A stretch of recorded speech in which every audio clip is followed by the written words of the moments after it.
प्रतापराव, मला असं वाटतं यावेळेला निवडणुकीसाठी आपण थोडीशी वेगळी स्ट्रॅटेजी वापरली पाहिजे. त्या उदयसिंहाचे फारच खोडसाळ प्रयत्न चालू आहेत. आपल्या कारखान्यासाठी जी आपण जमीन घेणार होतो, ज्याची सगळी पूर्ण तयारी करून टाकली होती, तिथे या माणसानी आपला हक्क प्रस्थापित केला. बरं, पुरावे तर असे सादर केले होते की ऐन वेळेला आपण काहीच करू शकत नव्हतो. जो भाग आपल्यासाठी म्हणून ठेवलेला आहे, अशा भागामध्ये याचे कार्यकर्ते फिरत असतात. हे खूप घातक आहे.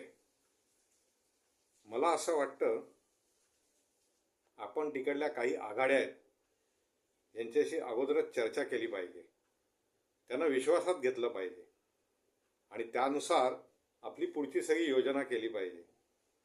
अन्यथा हा उधमसिंग पुढे आपल्याला डोकेदुखी ठरवू शकतो. बघा, याच्यावर थोडा विचार करा. आत्तापर्यंतचा जो अनुभव आहे त्याचा, की तो काहीही करू शकतो. त्यामुळे आपण खूप काळजीपूर्वक सगळं काम केलं पाहिजे. बघा, माझं थोडं पटलं तर.